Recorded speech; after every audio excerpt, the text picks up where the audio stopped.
Hello guys, स्वागत है आपका विलेज वाली टीचर यूट्यूब चैनल पर। तो हाय, मैं फिर से आपके लिए लेके आई हूँ चंडीगढ़ पीआरटी की क्लासें।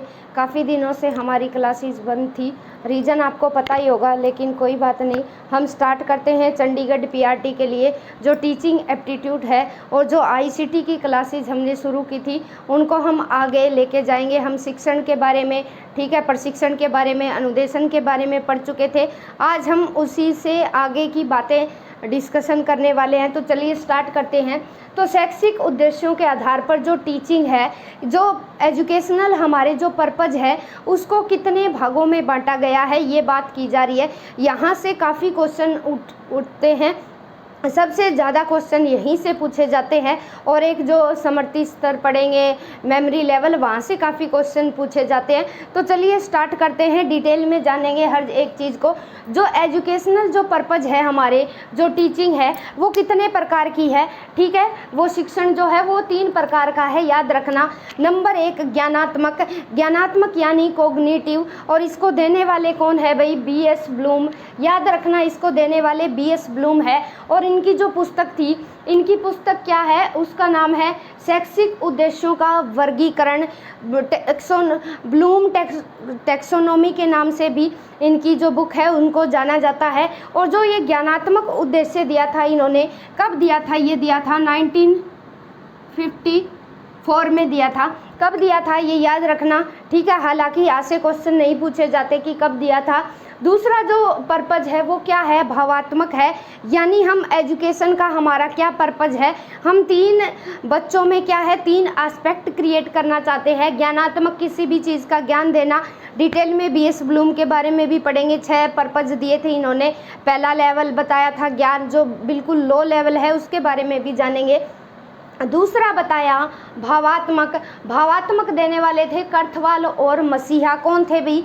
कर्थवाल और मसीहा। इन्होंने कब दिया अपना कंसेप्ट? 1964 में अपना कंसेप्ट दिया। इसे बोला जाता है इफेक्टिव डोमेन, ठीक है। डोमेन कह लीजिए या शैक्षिक उद्देश्य, एक ही बात है। तीसरा जो उद्देश्य है वो है क्रियात्मक, यानी साइकोमोटर। साइकोमोटर को देने वाले हैं सिम्पसन, और ये कब दिया था? 1969 से 1971 तक। आगे चलकर बीएस जो ब्लूम है, आगे चलकर बीएस ब्लूम ने अपना जो कंसेप्ट है उसमें चेंज भी किया था 2001 में, 2001 में, उसके बारे में भी पढ़ेंगे हम। लेकिन कई बार क्या है, पुरानी वाली चीज़ें हैं। 1954 में इन्होंने जो सिद्धांत दिया था वहाँ से भी क्वेश्चन पूछे जाते हैं, उनको हम डिटेल में जानेंगे। तो 3 प्रकार के हमने यहाँ उद्देश्य पढ़े, शैक्षिक उद्देश्य, ठीक है। शैक्षिक उद्देश्य के आधार पर जो हमारी टीचिंग है वो कितने प्रकार की होती है? 3 प्रकार की होती है। नंबर 1 पढ़ा हमने ज्ञानात्मक, यानी कोग्निटिव। कोग्निटिव को देने वाले बीएस ब्लूम है। इन्होंने 1954 में अपना कंसेप्ट दिया था, फिर 2001 में इन्होंने चेंज भी किया था, ठीक है। शैक्षिक उद्देश्यों का वर्गीकरण इनकी एक फेमस बुक है, आगे चलकर ब्लूम टैक्सोनॉमी के नाम से भी इन्हें जाना, इसी बुक को जाना जाता है। दूसरा जो इफेक्टिव डोमेन है उसको देने वाले क्या है? कर्थवाल एवं मसीहा है। हालांकि बीएस ब्लूम का नाम जो है तीनों एस्पेक्ट में आएगा, क्योंकि इन्होंने मदद की थी, ये इनके शिष्य थे। भावात्मक पक्ष पर भी इन्होंने बीएस ब्लूम ने काम किया था और क्रियात्मक पक्ष पर भी काम किया था, लेकिन देने वाले काम किया था साथ मिलकर, लेकिन देने वाले कौन थे? भावात्मक पक्ष को देने वाले कर्थवाल एवं मसीहा थे। 1964 में दिया। क्रियात्मक है जो साइकोमोटर है, ये सिम्पसन ने दिया। 1969 से 1971 माना जाता है, ठीक है। ये याद रखेंगे ये चीज़ें। अब जान लीजिए वो चीज़ें कि जो ज्ञानात्मक हमारा उद्देश्य है वो कौन सी कक्षाओं के लिए उपयोगी है। पहली बात, हम चंडीगढ़ पीआरटी की तैयारी कर रहे हैं तो यहाँ ज्ञानात्मक एस्पेक्ट से क्वेश्चन बनने की संभावना बहुत ज़्यादा है। ये क्या है? प्राइमरी कक्षाओं के लिए उपयोगी है। कौन सा एस्पेक्ट? कोग्निटिव एस्पेक्ट, जो बीएस ब्लूम ने दिया है। 1 मिनट। और ये क्या है, बच्चे को रटकर सीखने पर बल देता है।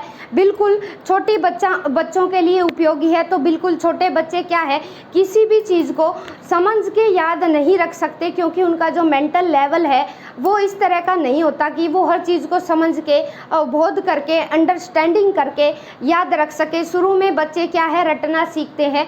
किसी भी कंसेप्ट को, कोई भी चीज़ दिखा दी, बच्चे उसकी व्याख्या नहीं कर पाते, विश्लेषण नहीं कर पाते कि ये चीज़ क्या है, तो इसका क्या यूज है। सबसे पहले बच्चे को सिर्फ वर्ण सिखाए जाते हैं, अल्फ़ाबेट सिखाए जाते हैं, उन अक्षरों की पहचान करवाई जाती है। आगे चलकर बच्चों को मीनिंगफुल शब्दों का निर्माण करना सिखाया जाता है। तो सिर्फ यहाँ पर ज्ञान दे दिया गया, कैसे कबूतर बता दिया गया, कैसे खरगोश बता दिया गया, इनका क्या यूज है आने वाले जीवन में, इसको पढ़ाने का जो पर्पज़ है वो हिंदी सिखाई जा रही है बच्चे को, कै कबूतर के माध्यम से, ख खरगोश के माध्यम से, स्वर और व्यंजनों के माध्यम से। लेकिन अभी बच्चे को नहीं पता, ठीक है, इसका क्या पर्पज़ है। यहाँ बच्चा सिर्फ कैसे कबूतर, कैसे खरगोश रट रहा है। तो ये रटने पर बल देता है, प्राइमरी कक्षाओं में उपयोगी है। कौन सा एस्पेक्ट भाई, ज्ञानात्मक एस्पेक्ट याद रखेंगे। दूसरा क्या है, भावात्मक। भावात्मक में क्या है, एक्सप्लेन करता है टीचर, ठीक है, किसी भी चीज़ को एक्सप्लेन करेगा और बच्चे क्या है, कंडीशन को समझने की कोशिश करेंगे।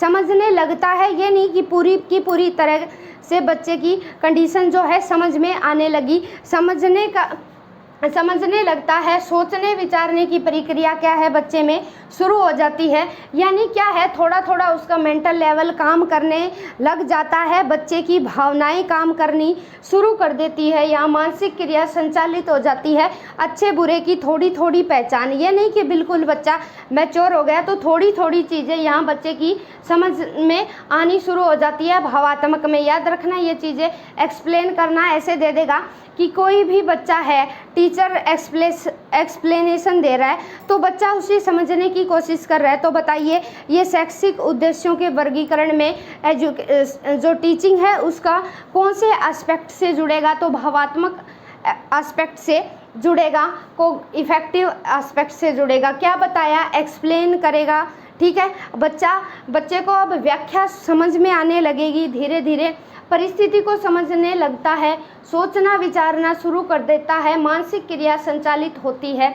नंबर 3 क्या है, क्रियात्मक यानी साइकोमोटर। साइकोमोटर में क्या होता है, स्किल उत्पन्न करी जाती है, यानी बच्चे को कौशल सिखाए जाते हैं और वो कौशल वो ज़्यादातर क्या है, फिजिकल एक्टिविटी से जुड़े होते हैं, ताकि बच्चा अपना ज़्यादा से ज़्यादा हैंड्स का इस्तेमाल कर सके, ज़्यादा से ज़्यादा अपनी बॉडी का इस्तेमाल कर सके और स्किल सीख सके। जैसे फॉर एग्जांपल डांस क्लासेज है, ठीक है, डांस सिखाया जाता है, डांस के माध्यम से डांस भी एक स्किल है जो बच्चे में क्रिएट की जा रही है। और दूसरा है स्पोर्ट्स एक्टिविटी, यानी खेलों के माध्यम से भी बच्चों में किस एस्पेक्ट को पूरा करने के लिए करवाई जा रही है, ये क्रियात्मक एस्पेक्ट को पूरा करने के लिए करवाई जा रही है। इसमें भी छोटे बच्चों की क्रियाएं शामिल होती है, ठीक है, छोटे बच्चों की क्रियाएं शामिल होती है। जैसे ड्राइंग की क्लासेस इसी पर्पज़ को पूरा करती है, यानी ड्राइंग एज ए सब्जेक्ट हम क्यों पढ़ते हैं, ताकि बच्चे का जो साइकोमोटर एस्पेक्ट है, साइकोमोटर डेवलपमेंट करना है बच्चे का, उस तरह से पूरा हो। डांस भी करवाया जाता है। तो ये जो हम एजुकेशन दे रहे हैं, हमारी एजुकेशन का पर्पज़ यही है कि हम बच्चों में क्या है, 3 तरह के एस्पेक्ट को क्रिएट कर सके, बच्चे को ज्ञान दे सके और उसी ज्ञान को बच्चा क्या है, एक्सप्लेन करना, लॉजिक लगाना, अच्छा बुरा, ठीक है, और फिर क्या है, फिजिकल एक्टिविटीज़ भी करने लगे, ठीक है। इसके बाद हम आगे पढ़ेंगे। बीएस ब्लूम ने इन्होंने जो 6 कॉन्सेप्ट दिए थे, एक हायरार्की टाइप का है, इन्होंने जो दिया था, हायरार्की दी थी, ब्लूम की जो टैक्सोनॉमी है उसके बारे में पढ़ेंगे। निम्न स्तर कौन सा है, ज्ञान, सबसे पहले इन्होंने ज्ञान बताया, उसके बारे में हम डिटेल में पढ़ेंगे क्योंकि ज़्यादातर क्वेश्चन वहीं से उठते हैं। तो ये थी बेसिक जानकारी, आप एक बार स्क्रीनशॉट ले सकते हैं। तो चलिए स्टार्ट करते हैं। ब्लूम की जो टैक्सोनॉमी है, ब्लूम ने सबसे पहले जो शैक्षिक उद्देश्यों का जो वर्णन किया है, ब्लूम ने ज्ञानात्मक उद्देश्य दिए थे 1954 में, ये हमने बात कर ली है। अब हम पढ़ने वाले हैं कि जो इन्होंने जो लेवल बताए थे, 6 लेवल होते हैं, ठीक है, जो ज्ञानात्मक पक्ष से जुड़ते हैं। तो 1 बाय 1 हम जानेंगे। तो इन्होंने क्या है, यहाँ मैंने लिख रखा है लेवल, जो BS ब्लूम के जो उद्देश्य हैं, ज्ञानात्मक उद्देश्य, उन्हें 3 लेवल में बांटा गया है, ठीक है, उच्च स्तर, मध्यम स्तर, निम्न स्तर, ठीक है, हर एक में 3 आएंगे। हालांकि लास्ट वाला है क्या है, उनमें 2-2 आएंगे। तो चलिए एक एक करके हम पढ़ते हैं। क्या है लेवल, कौन सा है? सबसे पहले मैं बात कर रही हूँ निम्न स्तर की, यानी लो लेवल, ठीक है। वर्ग क्या है, इसमें वर्ग कौन सा है? और लर्निंग आउटकम क्या है कि जो हमने अधिगम करवाया है बच्चों को, ठीक है, उससे क्या है, हमें क्या आउटपुट मिल रहे हैं, क्या आउटकम आए। और एक्शन वर्ब्स क्या होती है कि ज्ञान की नॉलेज हम दे रहे हैं बच्चे को, किसी चीज़ की नॉलेज दे रहे हैं, तो उससे क्या है, बच्चे कौन कौन से एक्शन करने लगेगा, ये चीज़ हम पढ़ने वाले हैं। ये BS ब्लूम ने दी है, ठीक है, ज्ञानात्मक उद्देश्यों से जुड़ता है। तो चलिए 1 बाय 1 हम शुरू करते हैं। तो सबसे पहले इनकी जो कड़ी है, अगर नीचे से शुरुआत करेंगे, ठीक है, ये नीचे से शुरुआत होगी, यहाँ समझाने के लिए मैंने ऐसे लिखा है, ध्यान रखना। सबसे पहले क्या है, नॉलेज, ठीक है। अब सुनो ध्यान से, वेरी वेरी इंपॉर्टेंट है कि किसी भी चीज़ की हम बच्चे को नॉलेज दे रहे हैं या ज्ञान दे रहे हैं, उसका हमारा क्या है, लर्निंग आउटकम क्या आएंगे, ठीक है, हम क्या सिखाने वाले हैं बच्चे को उस चीज़ के माध्यम से, ठीक है। एक तो क्या है, हमारे उद्देश्य क्या है, विशिष्ट वस्तुओं का ज्ञान करवा रहे हैं हम, ठीक है, कोई भी स्पेशल थिंग है उन वस्तुओं को ज्ञान करवाना, साधनों का ज्ञान, जो आसपास के जो चीज़ें हम देखते हैं उन चीज़ों की बच्चे को सिर्फ जानकारी देना है, ज्ञान करवाना है। और जो सार्वभौमिक वस्तुएं हैं, बच्चा आसपास अपने इर्द गिर्द जितनी भी बच्चे चीज़ें देखते हैं, ठीक है, उनके बारे में जानकारी देना है, बच्चे को नॉलेज देना है। ये हमारे लर्निंग आउटकम रहने वाले हैं। किसी के एस्पेक्ट में, नॉलेज के एस्पेक्ट में निम्न स्तर है, ये पहली कड़ी है, ज्ञान, नॉलेज। 3 लर्निंग आउटकम हमें मिलने वाले हैं यहाँ से। विशिष्ट वस्तुओं का ज्ञान करवाएंगे हम बच्चों को, साधनों का ज्ञान होगा, और जो बच्चा अपने आसपास जो सार्वभौमिक वस्तुएं देख रहे हैं उनका ज्ञान करवाना हमारा क्या है, लर्निंग आउटकम। ये निकल के आएंगे अगर हम किसी भी चीज़ की बच्चे को नॉलेज दे रहे हैं तो, ठीक है। अब क्या है, एक्शन वर्ब क्या है, बच्चे अगर हमने किसी भी चीज़ का, फॉर एग्जांपल बच्चे को ज्ञान दे दिया, ठीक है, ये काऊ होती है, ये कुत्ता होता है, ठीक है, हर चीज़ के बारे में बताया बच्चों को, ठीक है, हमें हमारे जो आउटकम क्या थे, हमें ये 3 चीज़ें मिलने वाली थी। अब बच्चा जो भी एक्शन करेगा, जो एक्शन के फॉर्म में आएगी, वो बच्चा इससे ज्ञान हो चुका होगा, तो इससे बच्चे को क्या बेनिफिट होगा, हमने किसी भी चीज़ को ज्ञान दे दिया तो बच्चा एक्शन करेगा, उसी के हिसाब से हम फाइंड आउट करेंगे ना कि हमने ये इस चीज़ का ज्ञान दिया तो बच्चा कितना सीख पाया। ये बड़ा ही इम्पोर्टेंट है। तो क्या है, बच्चा नाम बता देगा, जैसे हमने बताया C फॉर कैट, तो बच्चा नाम बता देगा। जैसे ही बिल्ली की इमेज दिखाई, कैट की इमेज दिखाई, कबूतर की इमेज दिखाई, तो बच्चा क्या है, कौन से एक्शन वर्ब करेगा, नाम बता देगा, पहचान लेगा, ये बिल्ली है, ये मंकी है, ये जेब्रा है, हर चीज़, ये कबूतर है, ये खरगोश है, हर चीज़ की बच्चा क्या है, पहचान करनी शुरू कर देगा इमेजेस के माध्यम से। और क्या है, लिखना सीख लेगा, कैसे कबूतर, A फॉर एप्पल, ठीक है, लिखना सीख लेगा, सूची बनाना शुरू कर देगा, ठीक है, कैसे कबूतर होता है, सूची बना लेगा कि ये हिंदी, ये वर्णमाला है, ये स्वर है, ये व्यंजन है। इतनी डिटेल में बच्चे को जानकारी नहीं होती, लेकिन सूची बनाना शुरू कर देगा बच्चा हर चीज़ की, ठीक है, कैट है, मंकी है, और बार बार क्या है, दोहराएगा, ठीक है। रोट लर्निंग करवाते हैं ना हम बच्चे को, रटवाते हैं ना बार बार, ठीक है, सारा दिन जो छोटी क्लासेज होती है, जो प्राइमरी क्लासेज होती है, वहाँ रटने पर बल दिया जाता है। और बच्चे को हम अलाउड रीडिंग करवाते हैं, लोड रीडिंग, ज़ोर ज़ोर से बोलो, ऐसे अनार, आ से आम, तो बार बार क्या है, उन्हीं शब्दों की दोहराई करवाई जाती है। तो बच्चा बार बार दोहराता है ना, उन चीज़ों को सीख लेता है, ज्ञान ले लेता है उस चीज़ का, फिर क्या है, कहना, ठीक है, कहना शुरू कर देगा कि ये कैसे कबूतर है, ये ए फॉर एप्पल है, ठीक है, ये चीज़ कहना शुरू कर देगा। प्रत्यास्मरण करेगा, ठीक है, जैसे ही बच्चे को डी से डॉग की पिक्चर दिखाई, बच्चा बता देगा कि ये डी फॉर डॉग है। अभिज्ञान हो जाएगा, ज्ञान हो जाएगा, बच्चा बिना देखे भी बोल लेगा, क्योंकि बार बार दोहराने से क्या है, बच्चा चाहे लिख ना पाए, छोटी क्लासेस का बच्चा है, ए फॉर एप्पल बच्चे को लिखना नहीं आ रहा, लेकिन आप कभी सुनना मैथ में बच्चे को सुनाओ, चलो काउंटिंग सुनाओ, 1 2 3 4 5 6 7 8 9 10, अक्षरों की पहचान नहीं है, लेकिन बच्चा क्या है, सीक्वेंस में पूरी काउंटिंग सुना देगा, प्रत्यास्मरण करेगा, अभिज्ञान हो जाएगा, बच्चे को रेखांकित कर देगा, ठीक है, हम बोलेंगे चलो सी से कैट को बताओ कहाँ है, अंडरलाइन करो, तो बच्चा कर देगा, ठीक है, अगर उसे अच्छे से हमने ज्ञान दिया है, नॉलेज दी है तो, ठीक है। फिर क्या है, मापन, मेजरमेंट सीखेगा बच्चा, मिलान करेगा, ठीक है, हमने कैट की इमेज दे दी, चलो बताओ मिलाओ, सी से कैट मैच करवाया जाता है, परिभाषा दे देगा बच्चा, ठीक है, सी से कैट की, डी फॉर डॉग, ई से एलिफेंट, सारी चीज़ें क्या है, बच्चे को सिर्फ यहाँ ज्ञान दिया जाता है, विशिष्ट वस्तुओं का ज्ञान करवाया जाता है, साधनों का ज्ञान करवाया जाता है, और वो चीज़ें सिखाई जाती है, बच्चा जो अपने आसपास में देख रहा है, अपने रिलेशन हो गए, ये मम्मी है, ये पापा है, ये फैमिली होती है, तो जो ये विद्यालय है, ये स्कूल है, ये टीचर है, ये पेरेंट्स है, तो सिर्फ बच्चे को क्या है, नॉलेज बताई जाती है, ज्ञान करवाया जाता है, सिर्फ नाम बता दिए जाते हैं, और आगे जैसे ही बच्चा बढ़ेगा, ज्ञान से जब अगली सीढ़ी पे चढ़ेगा, बोध पर, अंडरस्टैंडिंग पर, तो वहाँ बच्चे की क्या है, समझ आनी शुरू हो जाएगी किसी भी कंसेप्ट को, ठीक है। अभी तक बच्चा क्या सीख रहा था, सिर्फ उसे ज्ञान करवाया जा रहा था, ठीक है, कैसे कबूतर होता है, कैसे खरगोश होता है,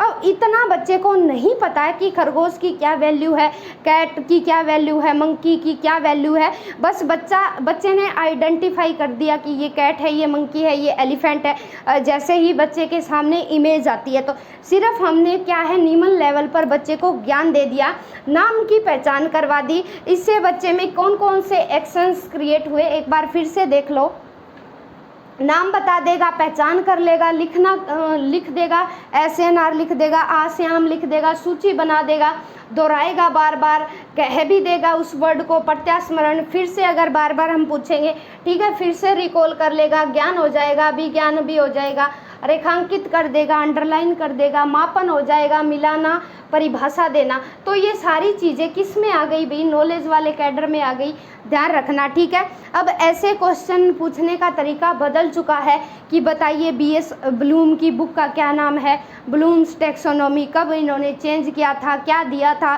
पुराने एस्पेक्ट में 6 थे, तो पहला और लास्ट इन्होंने जब चेंज किया वो बदल दिया था, यहाँ नॉलेज के स्थान पर इन्होंने क्या कर दिया था, ठीक है, यहाँ रिमेम्बरिंग कर दिया था इन्होंने, और लास्ट वाला जो मूल्यांकन है उसको चेंज कर दिया था, क्रिएटिंग कर दिया था, एनालाइज और सिंथेसिस को दोनों को मिक्स कर दिया था, वो पढ़ेंगे हम 1 बाय 1 पढ़ेंगे, लेकिन ज़्यादातर जो चीज़ें हैं, ज़्यादातर जो प्रीवियस ईयर के जो एग्ज़ाम है वो यहाँ ना 1954 वाले कंसेप्ट से ही पूछे जाते हैं, क्योंकि जो निम्न लेवल है वो आज भी यही चलता है कि बच्चे को किसी भी चीज़ की नॉलेज करवा दी जाती है, ये बोतल है, ये मोबाइल फ़ोन है, ये बोर्ड है, ये वॉच है, ठीक है, तो सबसे पहले यही होता है, बच्चे को ज्ञान करवाया जाता है, शब्दों के माध्यम से पहचान करनी सिखाई जाती है, फिर क्या है, बच्चा किसी भी चीज़ की नॉलेज ले लेता है, शब्दों को आइडेंटिफाई करने लग जाता है, फिर बच्चा पहुंचता है सेकंड स्टेप पर, बोध यानी अंडरस्टैंडिंग, कौन से लेवल पर पहुंचेगा,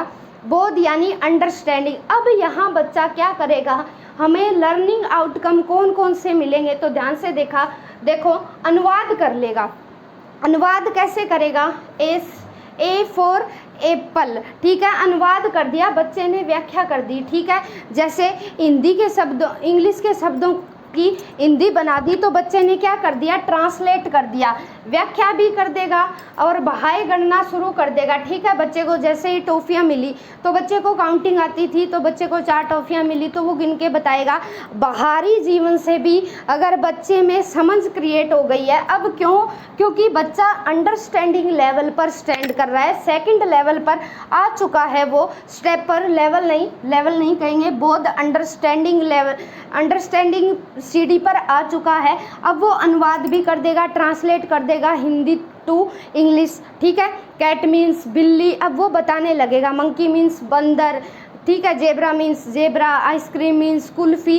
तो हर चीज़ क्या है बच्चा बताने लगेगा। इंग्लिश टू हिंदी और हिंदी टू इंग्लिश कन्वर्ट कर देगा, व्याख्या भी करेगा, ठीक है। हर चीज़ की बताएगा व्याख्या। जैसे मैम हमारे घर में हमने बिल्ली देखी थी, वो ऐसे कलर की होती है। मंकी देखा था, ठीक है, वो सारा दिन उछल कूद करता है। तो जितना भी बच्चे का मेमोरी लेवल है उसके आधार पर बच्चा क्या है व्याख्या करनी भी शुरू कर देगा, ध्यान रखना। फिर क्या है बहाए गणना शुरू कर देगा। बच्चों की आदत होती है ना, देखते हैं हम कई बार कंचे गिनेगा और बेवजह हर चीज़ गिनना शुरू कर देता है, कहीं भी काउंटिंग बोलनी शुरू कर देता है 1 2 3 4 5, ठीक है। आजकल ज़्यादातर बच्चे इंग्लिश में ही काउंटिंग करते हैं, ज़्यादातर बहाए गणना करना शुरू कर देगा। यानी स्कूल में और स्कूल से बाहर भी क्या है वो चीज़ों को गिनता रहता है। क्यों?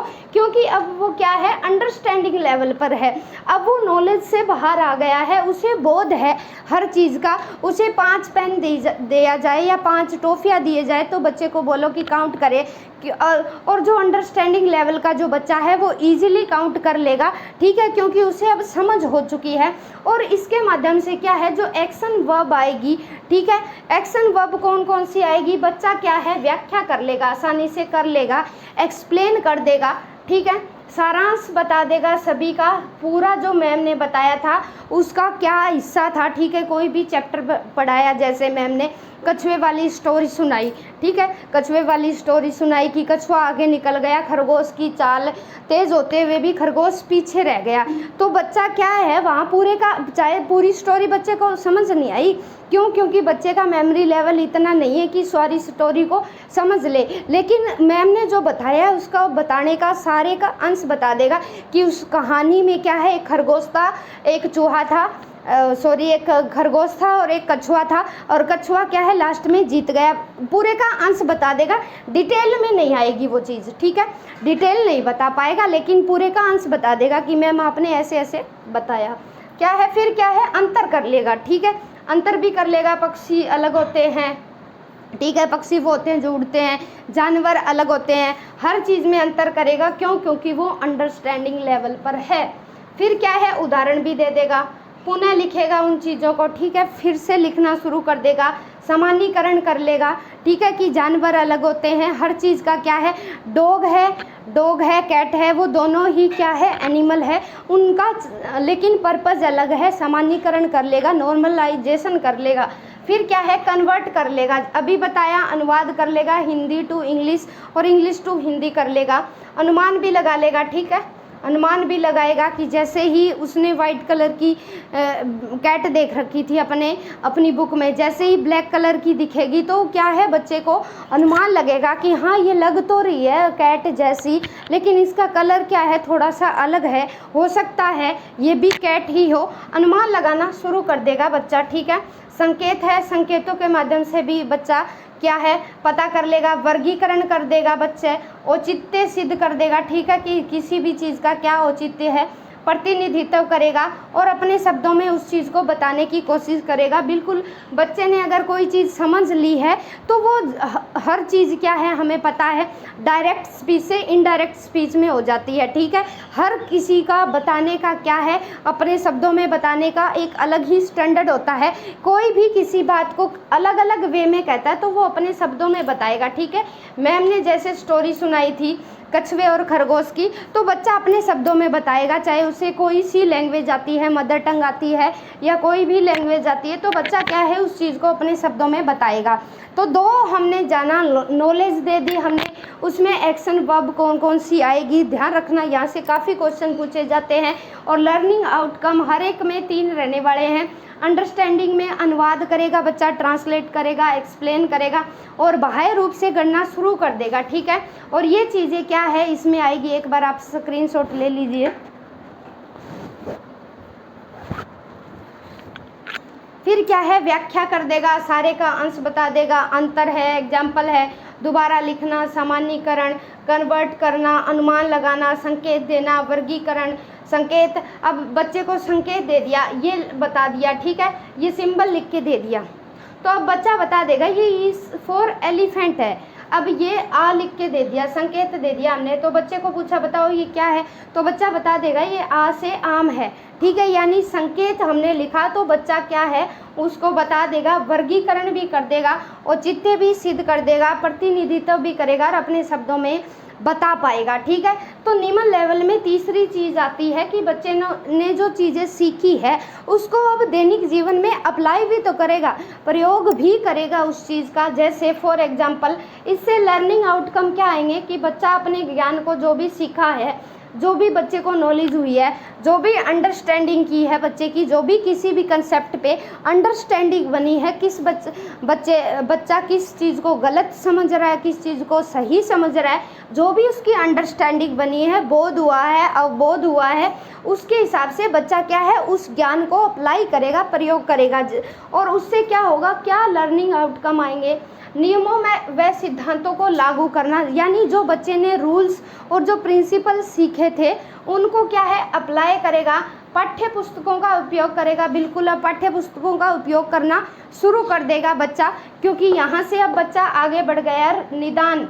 इससे क्या होगा, लर्निंग आउटकम क्या आएंगे, अब टीचर क्या है रिमीडी करनी शुरू कर देगा, ठीक है। अब इससे क्या होगा कि बच्चे ने कहाँ कठिनाइयाँ फेस की है, कहाँ कहाँ बच्चे में को समस्याएं फेस हो रही है, तो उससे क्या होगा, उससे फ़ायदा ये होगा कि निदान पता चल जाएगा कि बच्चा सीखे हुए ज्ञान का प्रयोग किस तरीके से कर रहा है। वो कैसे, कै को खरगोश तो नहीं बोल रहा, गै को गमला की बजाय घड़ा तो नहीं बोल रहा।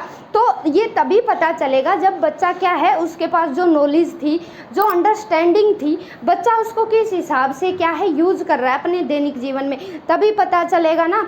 तो वो जो रूल्स है, जो प्रिंसिपल है उनको अप्लाई करेगा और जो उनके पास बुक्स है उनको यूज करेगा, ठीक है। अब जैसे यूज कैसे करेगा, बच्चा हिंदी की मान लीजिए कोई बुक पढ़ रहा है, एक एग्जांपल से समझेंगे। हमने बच्चे को क्या है स्वर और व्यंजन का ज्ञान करवा दिया, बच्चे की अंडरस्टैंडिंग भी होगी। अब बुक पढ़ रहा है बच्चा, कोई भी हिंदी की बुक है, उसमें कै पै कप नाम आ गया, ठीक है। तो क्या अगर बच्चा पढ़ पाया तो उसका क्या है जो अंडरस्टैंडिंग लेवल था वो प्रयोग कर रहा है, जो चीज़ें बच्चे ने सीख ली, नॉलेज भी हो गई, अंडरस्टैंडिंग भी है, तो वो दैनिक जीवन में उस चीज़ को क्या है यूज कर रहा है, पढ़ पा रहा है। पाठ्य पुस्तकों का उपयोग तभी कर पाएगा ना जब उसे हिंदी भाषा और इंग्लिश भाषा का ज्ञान होगा। जब तक बच्चे को शब्दों की नॉलेज नहीं है, अक्षरों की नॉलेज नहीं है, उसे बोध नहीं करवाया गया, अंडरस्टैंडिंग नहीं करवाया गया, तो बच्चा क्या है प्रयोग कैसे कर पाएगा अपने दैनिक जीवन में, पाठ्य पुस्तक नहीं पढ़ पाएगा। फिर क्या है निदान होगा, जहाँ भी गड़बड़ियाँ दिखी वहाँ क्या है हम रिमेडी देंगे बच्चे को कि कहाँ कठिनाई आई है, फिर से उसको क्या है अंडरस्टैंड करवाएंगे, वापस फिर से उन चीज़ों को समझाएंगे, उन चीज़ों की नॉलेज देंगे। तो ये तीसरे में लर्निंग आउटकम पढ़े। अब हम एक्शन वर्ब भी पढ़ेंगे, एक बार आप स्क्रीनशॉट ले लीजिए।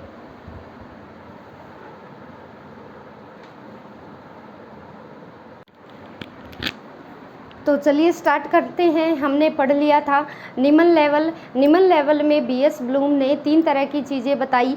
सबसे पहले हम बच्चे को किसी भी चीज़ का ज्ञान करवाते हैं, ठीक है। ज्ञान करवाने में हमने क्या पढ़ा, ज्ञान करवाने किसी भी चीज़ का नाम बता दिया कि बस छोटा बच्चा है उसको ये जानना अब ज़रूरी है, ठीक है, कि बच्चे को सिर्फ एटलीस्ट इन चीज़ों का नाम पता हो, ये मार्कर होता है, ये मोबाइल फ़ोन है, ये वाइट बोर्ड होता है, ठीक है। उसके बाद क्या है किसी भी चीज़ की नॉलेज करवाने के बाद, बच्चे को स्वर व्यंजन सिखाने के बाद क्या होता है, हमने क्या है उससे क्या पढ़ा कि लर्निंग आउटकम्स आए। उसके बाद क्या है फिर हमने जाना बोध क्या होता है, बोध यानी अंडरस्टैंडिंग लेवल। अंडरस्टैंडिंग लेवल में बच्चा कुछ चीज़ों को अब समझने लगा है, वो अपने हिसाब से अपने शब्दों में सारांश प्रस्तुत करता है, एग्जाम्पल देने लगता है, ठीक है। तो ये कुछ चीज़ें थी, बच्चे को अगर अंडरस्टैंड आ गई वो चीज़ें, किसी भी चीज़ की अनुवाद करेगा, ट्रांसलेट कर देगा, व्याख्या करनी शुरू कर देगा ये चीज़ें, ठीक है। उसके बाद क्या है प्रयोग करेगा। प्रयोग में हमने क्या पढ़ा था, प्रयोग करेगा बच्चे को ज्ञान जितनी भी किस भी चीज़ की ज्ञान हुआ है कितना ही, और उस चीज़ पर जो उसकी अंडरस्टैंडिंग बनी है उसके हिसाब से फिर क्या है तीसरा क्या है प्रयोग करेगा उस चीज़ को, बच्चा क्या है एप्लीकेशन, ठीक है, उस चीज़ को अप्लाई करके देखेगा, ठीक है। अप्लाई करेगा किस चीज़ के माध्यम से, बच्चा क्या है अप्लाई करेगा, नियमों व सिद्धांतों का सामान्यीकरण करेगा। ठीक है, अब मैं नॉर्मलाइजेशन करके देखेगा कि जो चीज़ मैंने सीखी है क्या वो अकॉर्डिंग टू सर्कमस्टांस यानी कंडीशंस, परिस्थितियों के अकॉर्डिंग क्या वो रूल्स सही बैठते हैं, क्या वो जो मैंने सी से कैट सीखा था क्या वो बिल्ली ही है सच में। अब वो जो रूल्स सीखे हैं बच्चे ने, जो प्रिंसिपल सीखे हैं, उनका सामान्यीकरण करेगा। नंबर 2 क्या है, लर्निंग आउटकम क्या आएंगे। अगर बच्चा किसी भी चीज़ को समझ नहीं पाया, उसका कक्षा में ध्यान नहीं था, या मेंटली डिस्टर्ब था, घर में कोई फैमिली प्रॉब्लम है, या कोई डिजीज़ ने घेर रखा है, बच्चे को बुखार है, फीवर है, कोई भी रीजन्स हो सकता है, किसी भी रीजन के चलते बच्चा क्या है नॉलेज गेन नहीं कर पाया, नॉलेज नहीं हुई तो अंडरस्टैंडिंग लेवल पर नहीं पहुंच पाया। ठीक है, क्योंकि बच्चे को अगर कैट के बारे में पता नहीं है तो उसको उस चीज़ की समझ विकसित होना नहीं पता। अब ठीक है, हमें स्पेस साइंस के बारे में अगर नहीं पता, स्पेस साइंस क्या है, चंद्रयान जो गया है वो दक्षिणी ध्रुव पर गया है, तो सबसे पहले अगर हमें पता ही नहीं है कि स्पेस में भी हम इन्वेंशन कर सकते हैं तो क्या उस चीज़ के बारे में हम बोध कर पाएंगे, जान पाएंगे, नहीं जान पाते। तो सबसे पहले हमें कंसेप्ट पता होना चाहिए, नॉलेज होनी चाहिए कि स्पेस साइंस जैसी भी कुछ चीज़ है। ठीक है, हम क्या है अंतरिक्ष में भी जा सकते हैं, उसके बारे में फिर हमारी अंडरस्टैंडिंग बनती है। ठीक है, फिर क्या है बच्चा हम उसको रिमेडी करेंगे। ठीक है, हम फाइंड आउट करेंगे, लर्निंग आउटकम यही निकल के आएंगे। इससे जब बच्चा प्रयोग कर रहा है तो बच्चे हमने देखा ठीक है कि बच्चा क्या है, कबूतर को क्या है, वो कबूतर को चिड़िया बोल रहा है। इसका मतलब क्या है, बच्चे को नॉलेज नहीं हुई है। तो नॉलेज नहीं हुई है तो फिर से हम बताएंगे।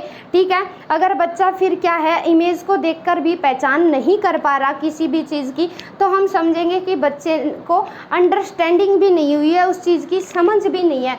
ठीक है, तो इससे क्या है हम निदान कर पाएंगे जो लर्निंग आउटकम हमारे जो आएंगे, जो शैक्षिक प्रतिफल आएंगे।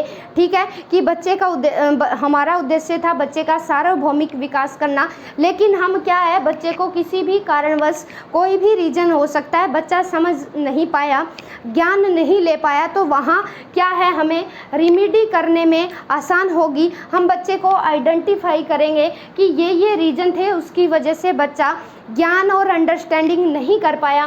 फिर क्या है बच्चे कि जो बच्चा क्या है पाठ्य पुस्तक का प्रयोग करना शुरू कर देगा। ठीक है, अगर बच्चे को कंसेप्ट का ज्ञान हो गया है, नॉलेज हो गई है और चीज़ों को समझना शुरू कर दिया और उस ज्ञान को बच्चा अप्लाई कर रहा है तो पाठ्य पुस्तकों का यूज करेगा। ठीक है, तो क्या है इससे क्या बेनिफिट होगा, बच्चा क्या है बच्चे ने स्वर सीख लिए, व्यंजन सीख लिए, अल्फ़ाबेट सीख लिए, अब वो वर्डों को जोड़ रहा है और उन जोड़े हुए वर्डों की समझ विकसित कर रहा है बच्चा, उनको अप्लाई करके देख रहा है, तभी वो पाठ्य पुस्तक का यूज कर पाएगा ना।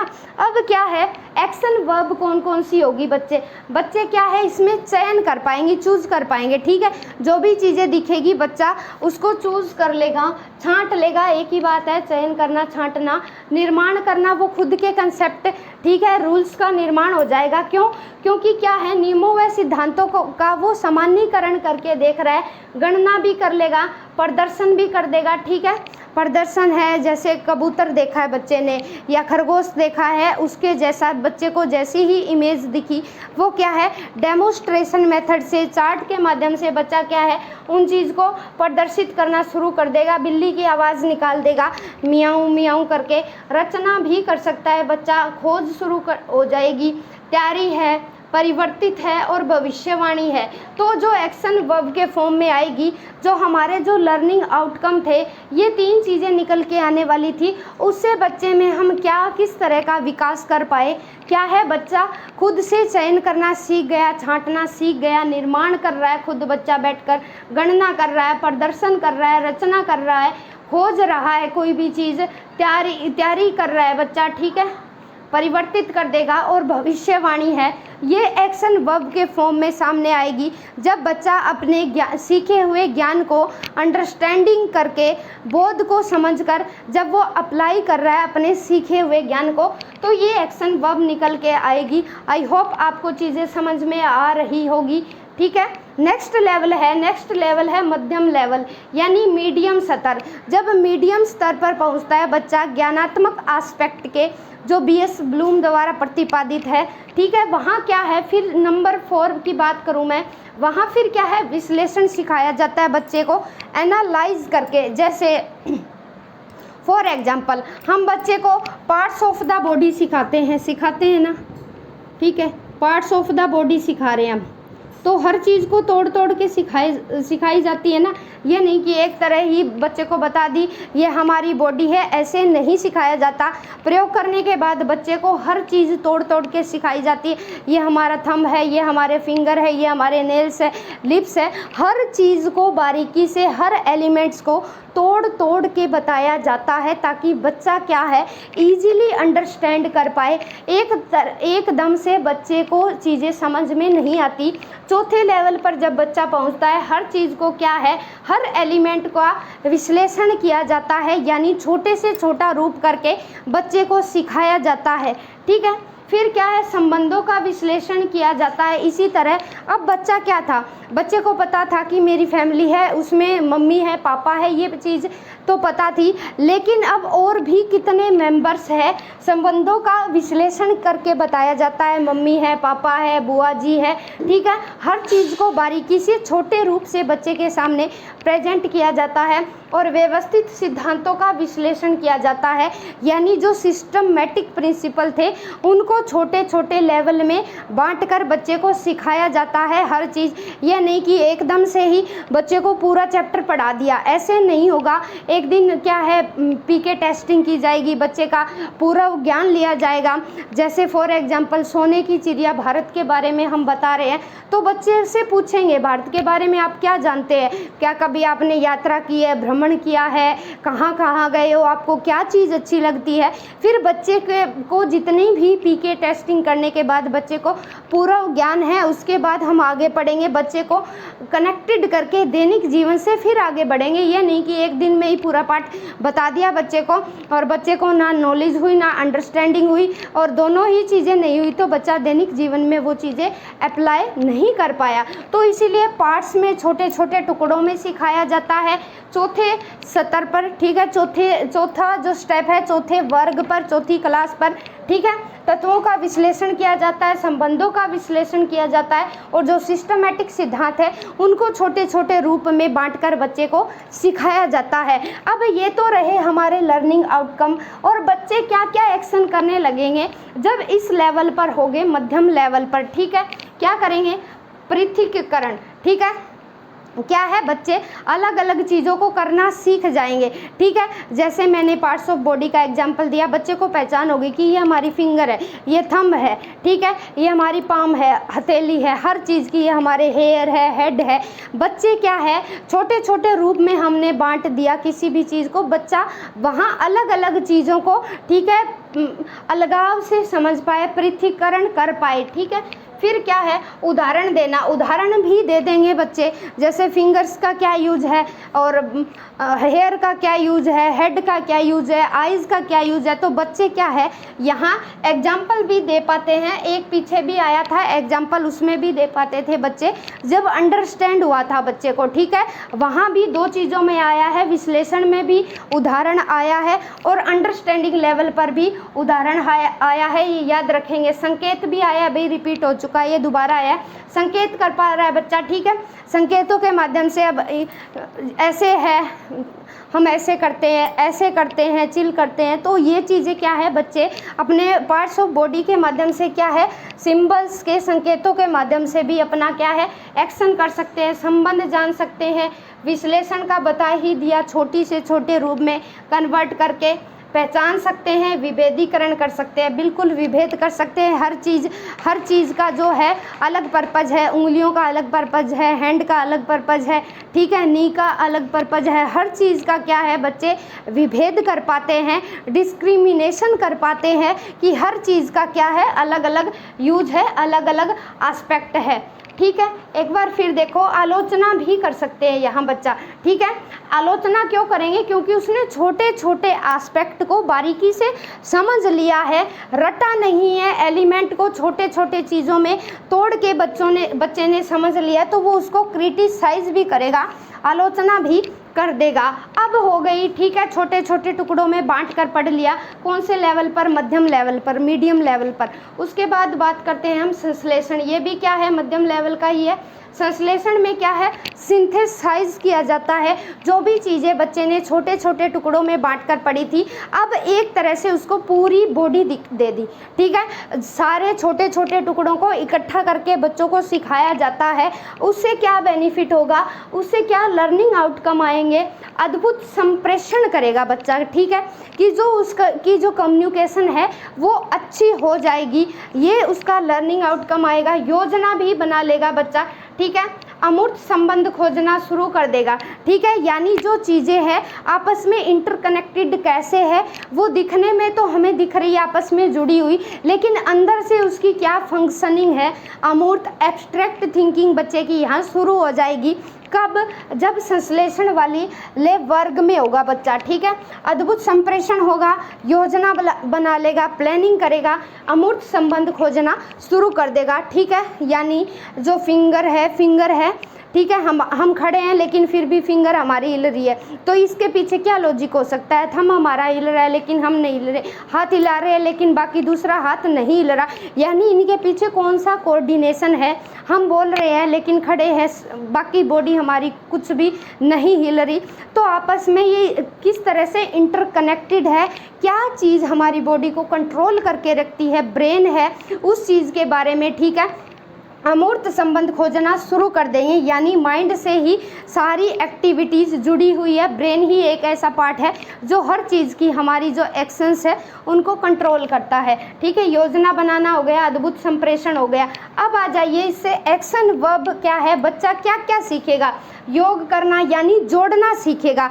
जोड़ना सबसे पहले वेरी वेरी इंपॉर्टेंट है, क्योंकि जो छोटे छोटे हमने पार्ट्स किए थे उनको एक जगह कर दिया बिल्कुल, तो बच्चा जोड़ पाया ना उन चीज़ों को। यानी सारी जितने भी चीज़ें हैं, हैंड है, फिंगर्स है, सभी को अगर इकट्ठा कर दिया जाए तो एक बॉडी बनती है, ठीक है। उस बॉडी के अंदर एक स्केलेटन होता है, एक कंकाल तंत्र होता है, यानी बच्चा क्या है, उन छोटे छोटे चीज़ों को एक पूरे एस्पेक्ट में देखता है, एक बड़ी चीज़ बन जाती है।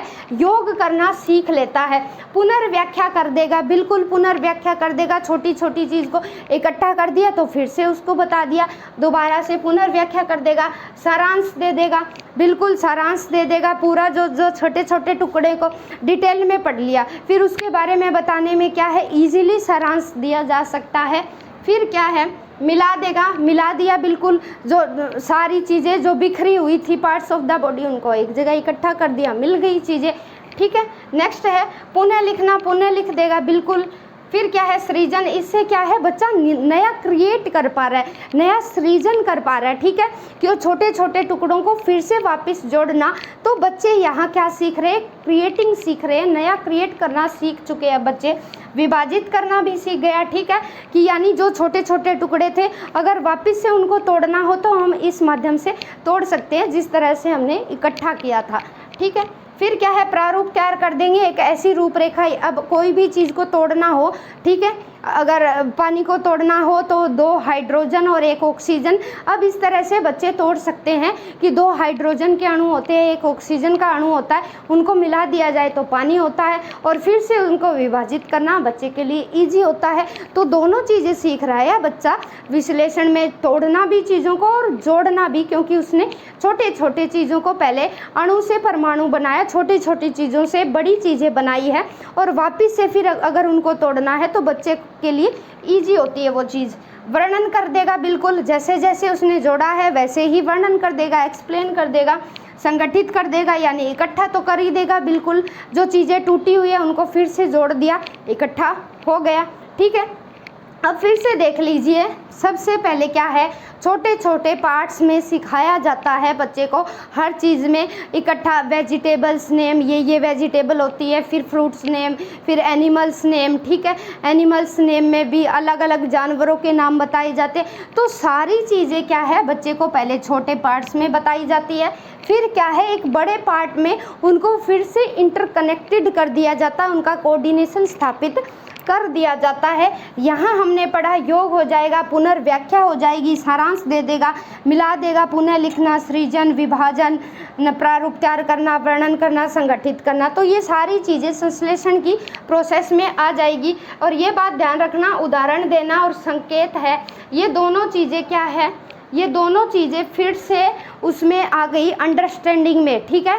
ये चीज़ें क्या है, संकेत और उदाहरण देना विश्लेषण में भी आएंगे और अंडरस्टैंडिंग लेवल में भी आएंगे, ये चीज़ ध्यान रखना, ठीक है। वेरी वेरी इंपॉर्टेंट है। अब बढ़ते हैं हम लास्ट स्टेप पर, उच्च लेवल, यानी ये चीज़ें आने के बाद बच्चा क्या है, इवेल्युएशन पे, मूल्यांकन स्तर पर पहुंच जाता है।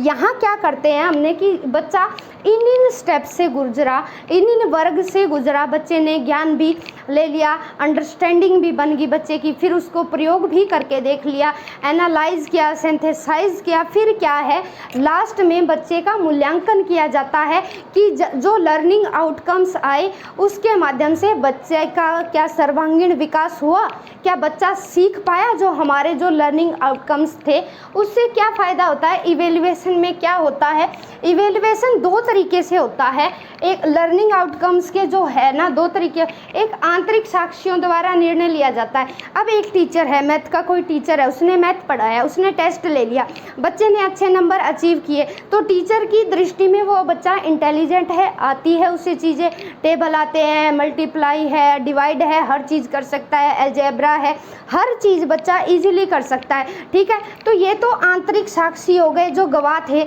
जो टीचर था उसने बता दिया, क्लैरिफाई कर दिया कि हाँ बच्चा अच्छा है। लेकिन वहीं पे कहानी ख़त्म नहीं होती। अब क्या है, बोर्ड एग्जाम होते हैं, बाहरी साक्षियों द्वारा भी निर्णय लिया जाता है। अब टीचर ने चेक कर दिए बच्चा अच्छा है, जैसे ही बोर्ड की परीक्षाएं हुई, CBSE ने ली, HBSE ने ली, बच्चा बाहर परीक्षा देने गया और अदर टीचर ने उसका इवेल्युएशन किया, तो वही सेम क्या रिजल्ट आया जो अंदर वाले टीचर ने दिया था, उसके खुद के टीचर ने दिया था।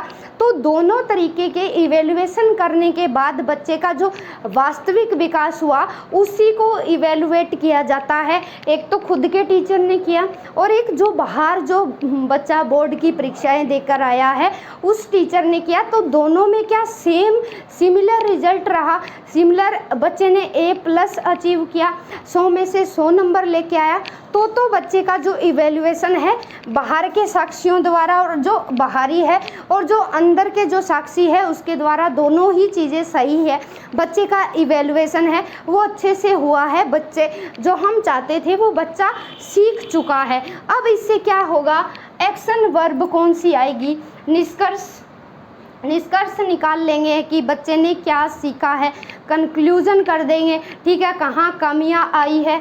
दूसरा क्या है, उचित ठहराना। अब दोनों तरीकों से यहाँ बच्चा पास हुआ है ना, आंतरिक साक्षियों ने भी सही निर्णय लिया, बाहरी साक्षियों का भी सेम टू सेम निर्णय है, तो उस चीज़ को हम उचित ठहरा देंगे, यानी जो मूल्यांकन हुआ है वो अच्छे से हुआ है, कोई भी कहीं भी गड़बड़ी नहीं है। अगर टीचर की नज़र में अच्छा होने से फ़र्क नहीं पड़ता, बाहर वाले जो जज करते हैं क्या वही पर भी बच्चे ने अच्छी अचीवमेंट हासिल की है, दोनों को कंबाइन करके इवेलुएट किया जाता है, फिर निर्णय लिया जाता है और फिर क्या है, मूल्यांकन हो जाता है बच्चे का, ठीक है। इस तरीके से बच्चा सीख जाता है कि जो बच्चे का जो ऑल ओवर डेवलपमेंट हुआ था, बच्चा क्या ज्ञानात्मक पक्ष के उच्च स्तर पर पहुंच पाया। ये कौन डिसाइड करता है, ये डिसाइड करता है आंतरिक साक्षी प्लस बाहरी साक्षी। साक्षी के नाम से कंफ्यूज मत हो जाना, साक्षी मतलब जो डेली बच्चे का बिहेवियर देखता है, नोटिस करता है,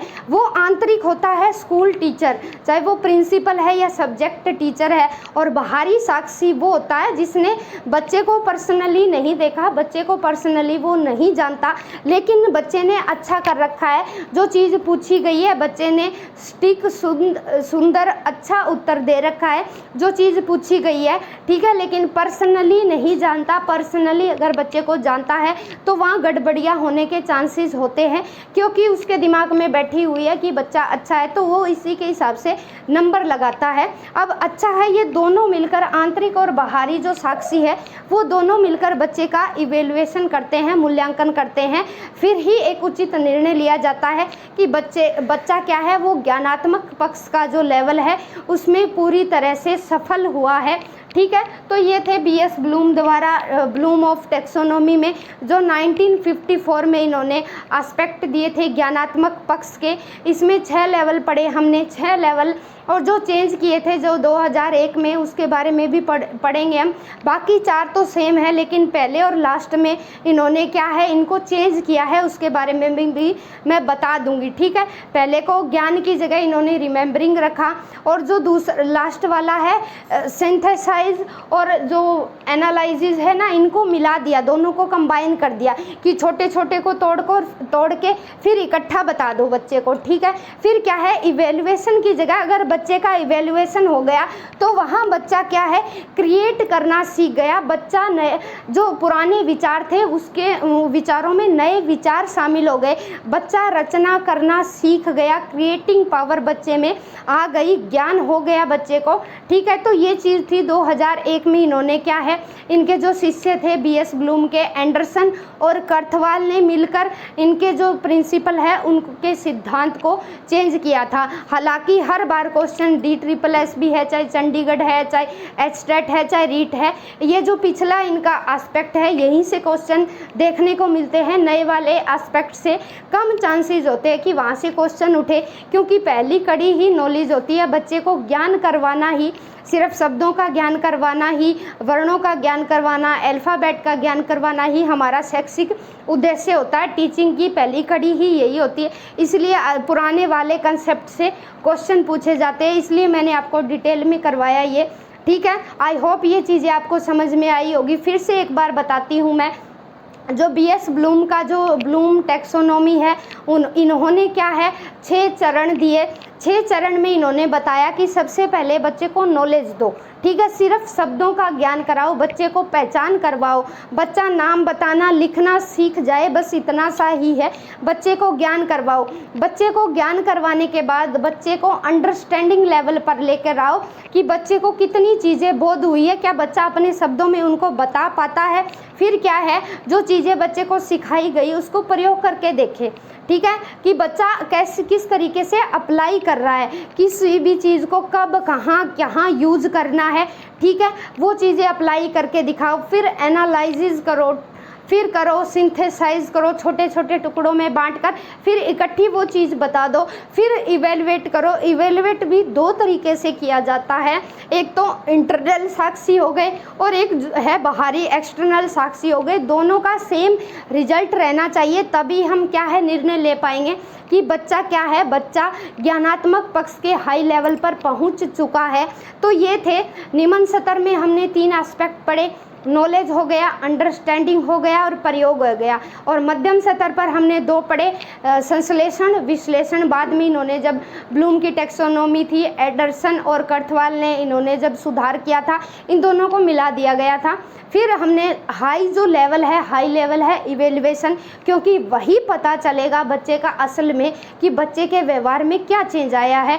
एजुकेशन का पर्पज़ ही यही है, बच्चे के बिहेवियर में चेंज लाना, ऑल ओवर डेवलपमेंट करना, यही एजुकेशन का पर्पज़ है। अगर वो पर्पज़ पूरा होता है, वो पर्पज़ पूरा तभी होगा जब ही हमें पता लगेगा, जब बच्चे को हम इवेल्युएशन करके देखेंगे क्या जो हमने ज्ञान दिया बच्चा दैनिक जीवन में वो अप्लाई कर पाया। तो आई होप ये चीज़ें आपको समझ में आई होगी। मिलते हैं कल एक इसी सीरीज़ के साथ। Bye bye, take the screenshot, have a nice day guys.